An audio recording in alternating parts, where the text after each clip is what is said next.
অবশ্যই কেউ যদি অপরাধ করে থাকে তার বিচার হতে পারে, কিন্তু সেটা আমরা বিরোধিতা করছি না। কিন্তু প্রধানমন্ত্রী তাদের তো একটা, এবং রাষ্ট্রের যারা টপ পদগুলোতে থাকে তাদের তো একটা সেন্স থাকা দরকার, কোন সময় কোন প্রেক্ষাপটে আসলে কোন কথাগুলো বলা দরকার। তো এই কারণে আমি এই কথাটি অ্যাডভান্স বললাম যে ভবিষ্যতে ইয়াসির আরাফাতের মতো না নাবালিনের মতো বিরোধী দলের নেতাদেরকে এই আওয়ামী লীগ এবং এই সরকার হত্যা করে একদলীয় শাসন কায়েম করবে সেটা আমরা জানি না, কিন্তু সেই প্রক্রিয়ার দিকে যে সরকার আগাচ্ছে সেটা আমাদের সামনে পরিষ্কার হচ্ছে। তো কাজী এখন আমাদেরকে সিদ্ধান্ত নিতে হবে যে আমরা কি এদের হাতে মরব নাকি এই দৈত্য ভারতকে হটিয়ে জনগণের সরকার প্রতিষ্ঠা করে সব মানুষকে রক্ষা করব। আজকে গতকালকে একটা পত্রিকার রিপোর্ট দেখলাম, পত্রিকার রিপোর্টে প্রকৃত ভয়াবহ চিত্রটা একটু কম উঠে আসে, অনেক ঘাটতি থাকে। তারপরেও সেখানে যেটা লিখেছে তারা দেশের জাতীয় আয়ের, এই যে সারা বছর ধরেন আমরা দেশের আয় যদি হয় 100 টাকা, তার 30 টাকা 5 ভাগ ধনী মানুষের পকেটে যায়, মানে 5 ভাগ ধনী মানুষ পুরো রাষ্ট্রের আয়ের 30% তাদের পকেটে যায়। তো এই যে ওরা যে জিডিপির হিসাব দেখায়, মাথা পিছু ঋণের হিসাব দেখায়, এই হিসাবের সাথে কৃষক, শ্রমিক, রিক্সাওয়ালা, সাধারণ মানুষ, আমাদের মতো আম জনতা, তাদের জীবনযাত্রার কোনো মিল থাকে না। তারা উন্নয়নের এই গালগপ্প হলেই তারা এই তাদের ফসলাকে চাপিয়ে দিয়েছে আমাদের উপরে, এবং আরো কতদিন এই বোঝা বহন করতে হবে। কারণ আমরা যদি না সরাতে পারি তাহলে তো আমাদের এটা ক্যারি করতে হবে। আজকে ইশাক এই ঢাকার একজন গেরিলা মুক্তিযোদ্ধা, যেটা আমরা বলেছিলাম আওয়ামী লীগের বুদ্ধিজীবীরা আপনার গল্প করে বই লেখে ঢাকার গেরিলা মুক্তিযুদ্ধ নিয়ে, আর এই সাদেক হোসেন খোকা ঢাকার মেয়র ছিলেন, তার ভয়ে কতটা সংকীর্ণতা, কতটা উত্তর মানসিকতা পৃথিবীর কোন দেশ আছে যে সিটি কর্পোরেশনকে বিভক্ত করেছে। এই ইতর আওয়ামী লীগ নিজেদের ক্ষমতার আধিপত্য কায়েম করার জন্য, ঢাকাকে দখল করার জন্য ঢাকা সিটি কর্পোরেশনকে ভাগ করেছিল উত্তর এবং দক্ষিণে। কারণ বুঝতে পেরেছিল এই উত্তরদেরকে মানুষ ভোট দিবে না। সাদেক হোসেন খোকা বঙ্গবন্ধুর কন্যা আওয়ামী লীগের প্রধানমন্ত্রী শেখ হাসিনাকে ভোটে হারিয়েছিলেন, তার সাথে তো অন্য কেউ জিততে পারবে না। তখন এই সিটি কর্পোরেশনকে ভেঙেছিল। সেই সাদেক হোসেন খোকার ছেলে দেশের বাইরে পড়াশোনা করে এসেছে, আমাদের সমবয়সী তরুণ বন্ধু অনেক আলাপ আলোচনার কথা বলেছি, এবং দেখেন নিষ্ঠুরতাটা কি, তার ছোট ভাইয়ের বাবা নাই, বড় ভাই হিসেবে বাবার দায়িত্ব পালন করেছে। বিয়ের আনুষ্ঠানিকতা, বিয়ে হয়েছে অনেক আগে, আনুষ্ঠানিকতা কিছুদিন আগে করলো সব স্বজনদেরকে নিয়ে, তারপরের তিনি হাজির হতে গেলেন, তাকে ছেলে ফেললেন। এর চেয়ে অমানবিকতা, নিষ্ঠুরতা আর কিছু আছে? তো এই সরকার একটা পৈশাচিক উল্লাস করছে, বিরোধীদের উপরে নির্যাতন, নিপীড়ন, দমন পীড়ন করে। সেই কারণেই খালেদা জিয়ার মতো একজন অসুস্থ বয়স্ক নারী চিকিৎসার জন্য তার বিদেশে যাওয়া প্রয়োজন। ডাক্তাররা বলছে আমরা এই নিয়ে অন্তত এই পর্যন্ত মিনিমাম 100 দিন বক্তব্য রেখেছি, এইখানে অন্তত 20 থেকে 25টা মিনিমাম প্রোগ্রাম করেছি, ইন্দোরে তো আছেই। তাকে মুক্তি দিয়েছে?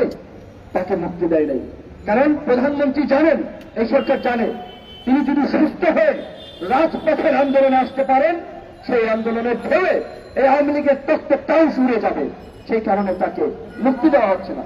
আমরা বিএনপির লোক না, আমরা বিএনপি করি না, তারপরেও আমরা বলছি যে সাবেক একজন প্রধানমন্ত্রী, মুক্তিযোদ্ধার স্ত্রী, তার উপরে যে অন্যায় এবং অবিচার করা হচ্ছে, এই অন্যায় এবং অবিচারের প্রতিবাদ যদি আমরা না করি, কালকে আমার ভাইরা আসদের উপরে আসবে, পরশুদিন আমার উপরে আসবে।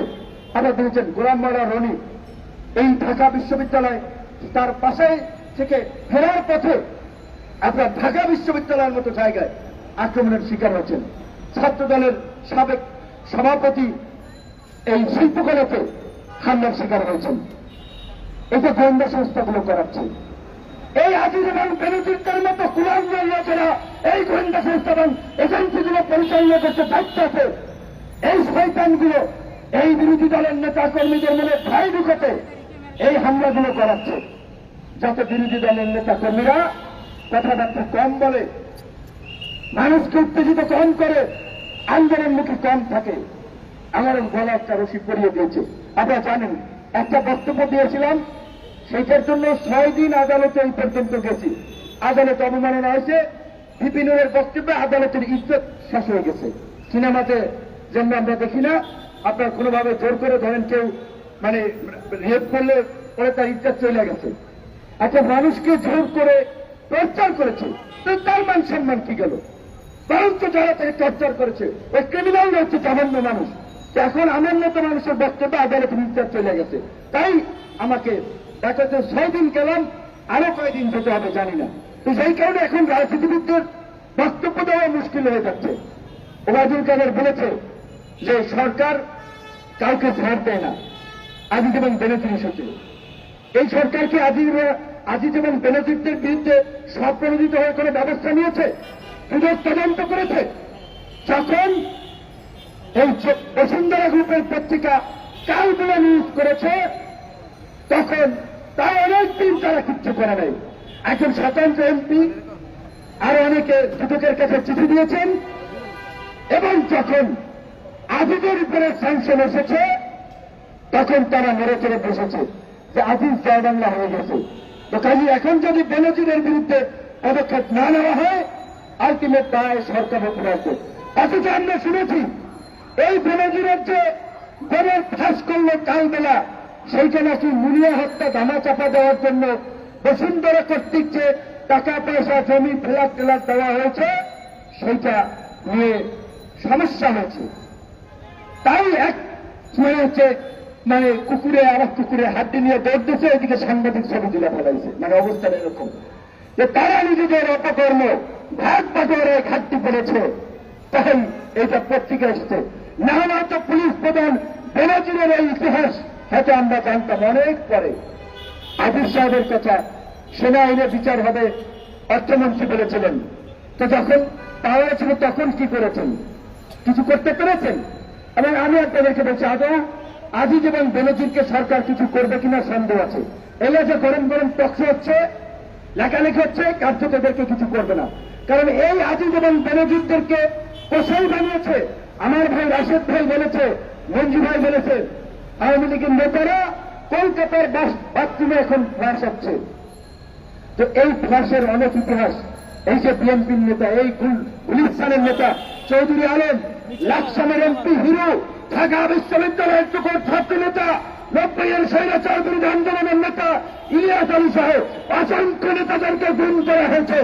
আজকে আনারের লাশ যদি বাথরুম এবং আপনার পানির ট্যাঙ্ক থেকে উদ্ধার করা যায়, আমরা জানতে চাই ইলিয়াস আলী, হিরু চৌধুরী, আলম সহ নিহতরা কোথায়?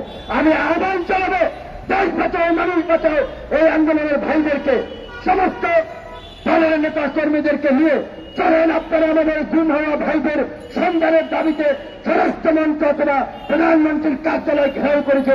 আমাদের গুম হওয়া ভাইদেরকে ফেরত দাও, কারণ ওদের কাছে সব তথ্য আছে, ওরা কোন জায়গায় তাদেরকে রাখছে। আনারের যদি হদিস বের করতে পারে, আমাদের গুম হওয়া ভাইদের হদিস বের করতে পারবে। মামলা ভাই বক্তব্য রাখবেন। আরেকটা কথা বলে শেষ করবো, সেটা হচ্ছে যে সরকার দুর্নীতিবাজদেরকে রক্ষা করে না, অপরাধীকে রক্ষা করে না। মুনিয়া হত্যার জন্য বসুন্ধরার আঙ্গির সাহেবকে কি জিজ্ঞাসাবাদ করা হয়েছে? কোন প্রশাসনের মুরব্বী অ্যাডাম ছিল জিজ্ঞাসাবাদ করার? একটা হত্যাকাণ্ডের ঘটনায় তাকে জিজ্ঞাসাবাদ করার মুরব এই দেশের আইন আদালতের হয় নাই। কারণ শেখ হাসিনা আইন আদালতের উপরে শিকল পরিয়ে দিয়েছে। এসালমে $1 বিলিয়ন পাচার করেছে, ডেইলি স্টারে বিস্তারিত তথ্য এসেছে। এই দেশের কোন আইন আদালতের মুরদ হয়েছে এসালমের এই দুর্নীতির বিরুদ্ধে তদন্ত করার? বরঞ্চ আমরা এখন হা করে দেখলাম, ফ্যান ফেলিয়ে তাকিয়ে রইলাম। উচ্চ আদালত সেই তদন্ত খারিজ করে দিয়েছে। তাহলে ওবায়দুল কাদের যে বলছে তারা দুর্নীতিবাজদেরকে রক্ষা করছে না, অপরাধীদেরকে রক্ষা করছে না, তার বাস্তবতার মিল আছে? ইয়াবাবী বাংলাদেশের ইয়াবা সাম্রাজ্যের মধ্যে সবচেয়ে আলোচিত নাম, পত্রপত্রিকায় নাম আসার পরেও এই ইয়াবাবীকে আওয়ামী লীগ কোন সাংগঠনিক ব্যবস্থা নিয়েছে? নাই। বরঞ্চ ইয়াবাবীর ইয়াবার টাকায় আওয়ামী লীগের নির্বাচনী ফান্ড গঠন করার জন্য, শেখ হাসিনার ত্রাণ তহবিল ভারী করার জন্য ওই যে বলছে যে যার এক কান কাটা সে লজ্জায় কান বেঁধে হবে, আর যার দুই কান কাটা সে রাস্তার মাঝ দিয়ে হবে। আজকে ইয়াবাবাদীকে নির্বাচন দেয় নাই, মনোনয়ন দেয় নাই, ইয়াবাবাদীর বউকে দিয়েছে। চট্টগ্রামের বিষ্ণু শান্তু, কক্সবাজারের ইয়াবাবাদী, ঢাকার ক্যাসিনো সম্রাট মঞ্জুভাই ইজা বলেছে আওয়ামী লীগের চরিত্র এবং চিত্র আজকে এই ইয়াবাবাদী, বিষ্ণু শান্তু, ক্যাসিনো সম্রাট এবং ওই পাপিয়ারা। তো কাজে এই আওয়ামী লীগ পচে এতটা দুর্গন্ধ হয়েছে, এই আওয়ামী লীগ আর এখন রাস্তায় বের হওয়ার, মানুষের সামনে মুখ দেখানোর উপক্রম নাই। কিন্তু তারা নির্লজ্জ, বেহায়া। এই জন্য তারা জনগণের ভোটের অধিকার ছাড়া ক্ষমতায় থেকে প্রতিনিয়ত টেলিভিশন পত্র পত্রিকার সামনে বলতে পারে জনগণের ভোটে আমরা ক্ষমতা আছি।